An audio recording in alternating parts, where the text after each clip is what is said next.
November doctor Babasaheb Ambedkar शाळा प्रवेश दिन अर्थात विद्यार्थी दिवस, त्यानिमित्तानं समन्वित कार्यक्रम symbol of knowledge doctor Babasaheb Ambedkar, लेखन अरुण विश्वंभर जावळे यांचं, यामध्ये सहभाग प्राध्यापक डॉक्टर विलास खंडाईत आणि प्राध्यापिका प्रिया अरुण कांबळे यांचा. सादर करते सचिन प्रभुणे.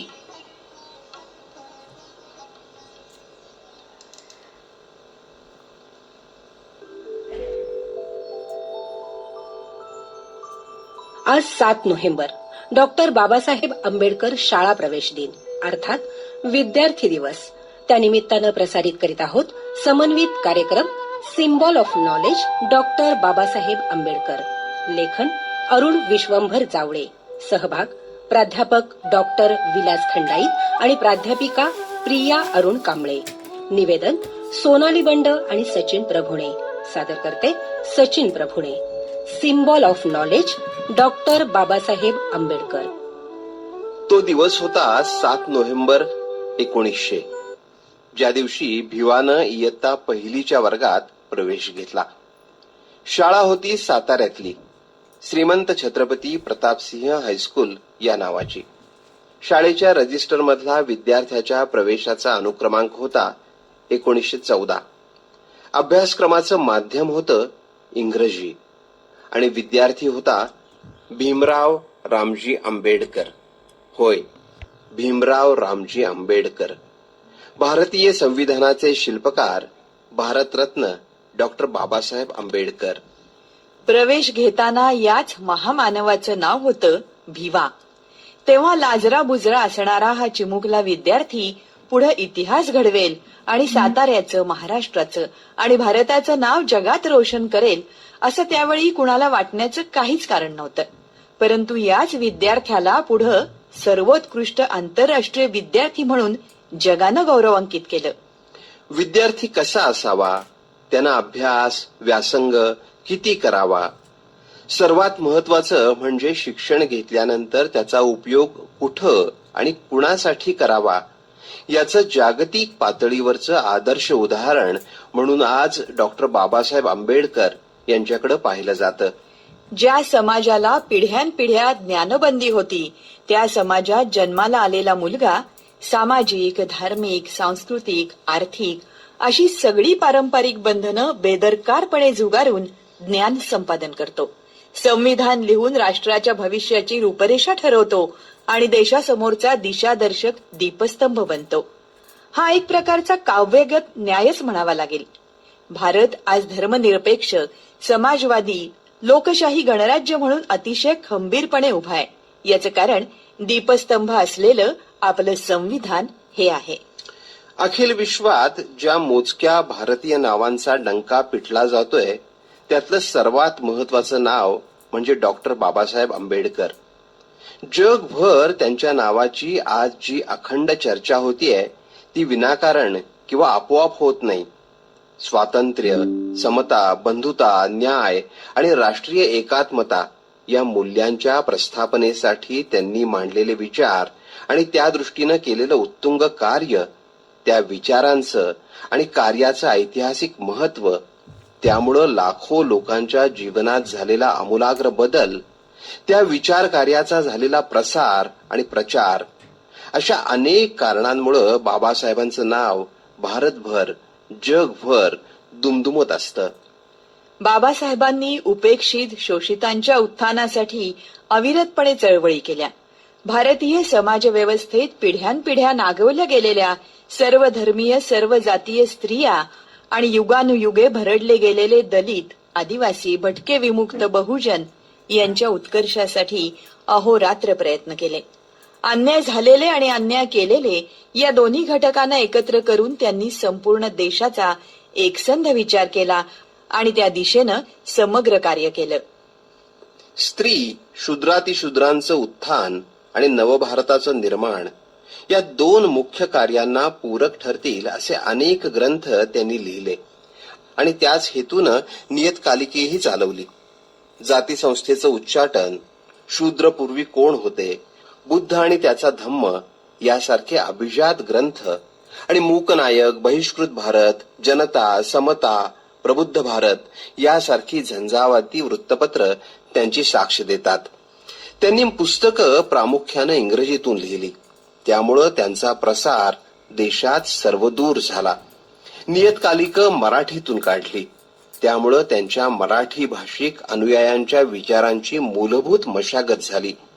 या सर्वांचा परिणाम असा झाला की तळागाळात काम करणाऱ्या कष्टकरी दलित वर्गात आणि विचार करणाऱ्या अभिजन वर्गात त्यांच्या विचारांचा प्रसार एकाच वेळी झाला. डॉक्टर बाबासाहेब आंबेडकरांनी विद्यार्थी असताना वयाच्या 25व्या वर्षी अमेरिकेतील कोलंबिया विद्यापीठात भारतातील जाती हा निबंध लिहिला.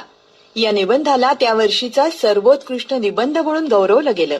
त्यामुळे त्यांची आणि त्यांच्या लेखनाची चर्चा सगळीकडे झाली. अशा प्रकारे कारकिर्दीच्या सुरुवातीपासूनच त्यांच्या विचारांचा प्रसार हा आंतरराष्ट्रीय पातळीवर होऊ लागला. पुढे आयुष्यभर त्यांनी राष्ट्रीय आणि आंतरराष्ट्रीय स्तरावर आपली भूमिका सातत्यानं मांडली आणि त्यातूनच त्यांचे विचार मोठ्या प्रमाणात प्रसारित झाले. त्यांच्या चळवळी, प्रबोधनात्मक जलसे याद्वारेही त्यांचे विचार लोकांपर्यंत पोहोचू लागले. स्थानिक आणि जागतिक पातळीवरच्या सर्व प्रकारच्या मंचांवरून अथकपणे केलेलं सातत्यपूर्ण विचारमंथन हे त्यांच्या कार्यपद्धतीचं वैशिष्ट्य. त्याच्याच परिणामी त्यांची चळवळ, त्यांचे विचार, त्यांचं कार्य आणि त्यांचं नाव जगभर गेलं आणि त्यातून दलित, शोषितांसाठी आणि एकूणच मानव कल्याणासाठी काम करणाऱ्या तमाम लोकांना प्रेरणा मिळाली. आज 7 नोव्हेंबरच्या त्यांच्या शाळा प्रवेश दिनानिमित्त हीच प्रेरणा घेण्याची आणि मानव मुक्तीच्या कार्यासाठी सज्ज होण्याची आवश्यकता आज आहे. भारताला स्वातंत्र्य मिळाल्यानंतर नवा भारत घडवण्याच्या आणि त्यासाठी संविधान रूपी अधिष्ठान तयार करण्याच्या प्रक्रियेत डॉक्टर बाबासाहेब आंबेडकर यांच्यासारखे द्रष्टे विचारवंत सहभागी झाले होते आणि त्यांनी देशाच्या वाटचालीचा सर्वांगीण विचार केला होता. रिझर्व्ह बँक, चलन व्यवस्था, नियोजन आयोग, वित्त आयोग, निवडणूक आयोग ही पायाभूत राष्ट्र यंत्रणा उभी करण्यात त्यांचा महत्वाचा पुढाकार होता. आणि इतकंच नाही तर भाकरा नानगल, हिराकूड, दामोदर यासारखी आवाढव्य धरणं, भारतभरच्या नद्या जोडण्याचा कार्यक्रम, राज्यातील वीज मंडळ आणि देशाच्या मध्यवर्ती वीज ग्रीडची स्थापना, कामगारांच्या आणि स्त्रियांच्या कल्याणाच्या सगळ्या योजना असे एक ना असंख्य कार्यक्रम हाती घेऊन त्यांनी आपल्या देशाचं स्ट्रक्चर मजबूत केलं. संविधानाच्या माध्यमातून देशाचं निकोप आणि यथार्थ असं संचलन कसं होईल हे पाहिलं. आज आपला भारत देश टिकून आहे तो त्याचमुळं. इतकंच नाही तर जगातल्या विकसनशील आणि विकसित राष्ट्रांनाही याच संविधानाचा आदर्श वाटतो.